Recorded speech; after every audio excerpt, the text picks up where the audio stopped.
I use a couple of different programs to create any given artwork, and usually it depends on what I'm trying to create that will decide what software I use.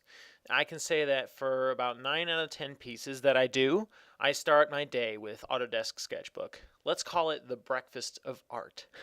Hopefully, with this review, I'll give you guys a little more insight into what I use Sketchbook for and if using Sketchbook might be right for you. And it's a powerful tool, but there are some things you want to know before you open your wallet and give Autodesk your money for the Pro version. But you have to understand, first off, who I believe Sketchbook is truly intended for. Now, Sketchbook is useful for anyone needing to create quick and loose sketches and simple illustrations.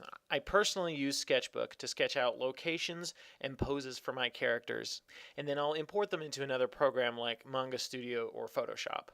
I use Sketchbook over either of these programs for my initial sketches, really much just because this is what Sketchbook is meant to do. The question I'm hoping to answer for you, if you're an artist, illustrator, comic book entrepreneur, or hobbyist, is should you shell out the money for the Pro version? So the Pro version of Sketchbook comes with all the features of the free or unlimited trial version, with some notable additions. And while the free version of Sketchbook isn't bad necessarily, it is limited in some important ways. The first and most limiting for me when I discovered it is that the free version of Sketchbook only allows you to have 3 layers. Now, this is a mega tiny amount for someone like me who grew up with Photoshop and was taught layers, layers, layers. And since then, I've changed my workshop in my workflow in Photoshop, and I try to work with less layers. But even then, 3 is a challenging amount for any digital artist. So another serious limitation is a limited canvas size.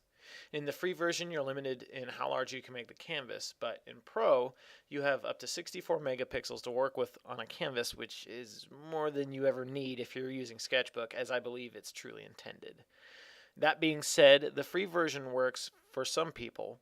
With the Pro version, you get custom brushes, synthetic paint brushes, more on those in a second, advanced perspective tools, more symmetry options, unlimited layers, blending modes, gradient tools, and the list goes on and on.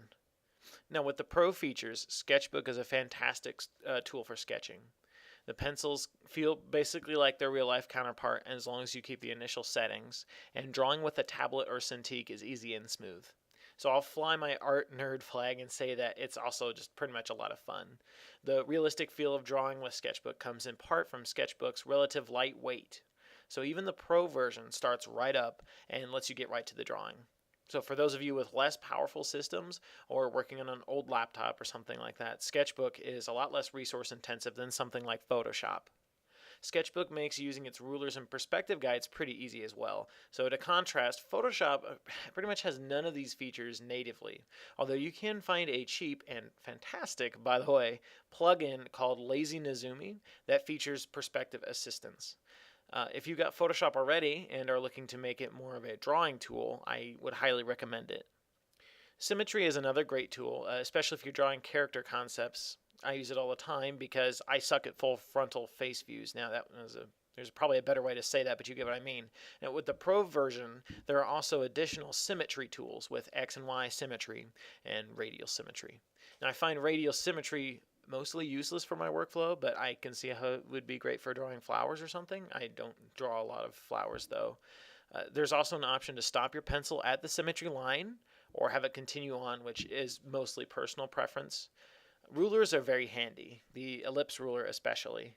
Uh, Another reason that I love Sketchbook for my own personal workflow is its low memory footprint, and the kind of just get in and draw attitude is complemented by some pretty cool and easy little helper things. That's what I call the spacebar wheel and the right click menu helper things.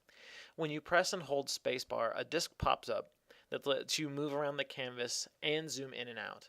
I love this small feature, and I don't know why it doesn't show up in any other art or graphics program. I mean, like, super helpful. Also, the rotation tool. Whee!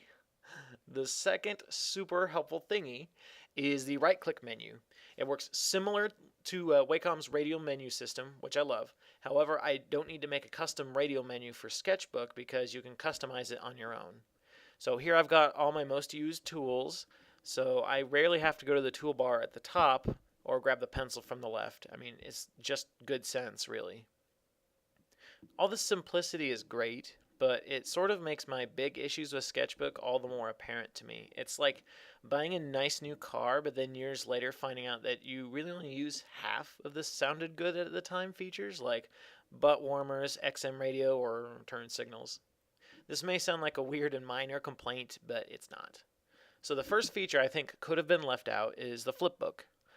It seems, to me at least, a weird tool in a program primarily for sketching. I think the intent was to have a quick way for storyboardists or artists in those quick concepting fields to have a way to throw together quick animatics.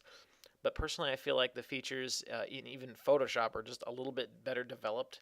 And this tool just kind of feels like a weird tacked on feature. It's not worth paying the money for, as cool as you might think it might be to mess around with it.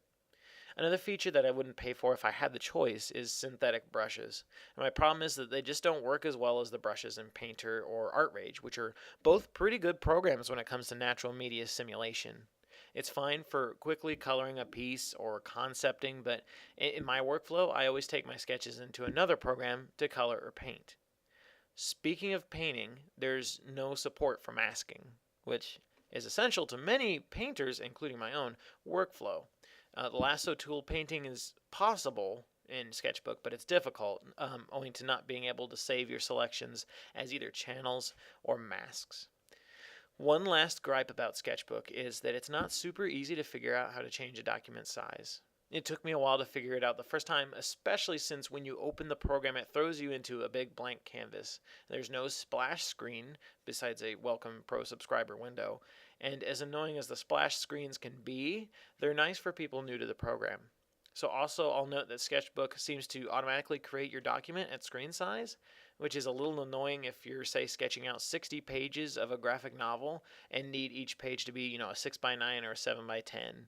And there's no support for creating a page template or predefined size. You just have to save a blank document and then open it every time and then save as. So lastly, I'll come to pricing. Sketchbook Pro can be had for $4.99 a month US dollars or $30 US dollars a year. So while debate still rages about the pros and cons of subscription pricing, I will say that $5 a month is a little much, in my opinion, for Sketchbook, just based on the extra features I feel it has that aren't needed. $30 a year is a lot better, and that's a 50% savings. So if you didn't drink 3 expensive brand coffees this month, you'd have that $30 and then you'd be set for the entire year. Now they also throw in access to the full mobile versions of Sketchbook with your Pro subscription, which means you could turn your iPad into a mini Cintiq if you really wanted to. So that all being said, is it worth it for the Pro subscription? At the beginning of last year, I would have said yes. Now I'm not so sure. Now that the honeymoon is kind of worn off and I've seen my bride in the cold light of morning, I think that the features I'd really pay for, honestly, are the unlimited layers and bigger canvases. Everything else I could do without. So it's going to come down to your personal needs, but regardless, if you make any kind of art, it's worth checking out at least the free version of Sketchbook. And you can get a 15-day trial for the Pro features.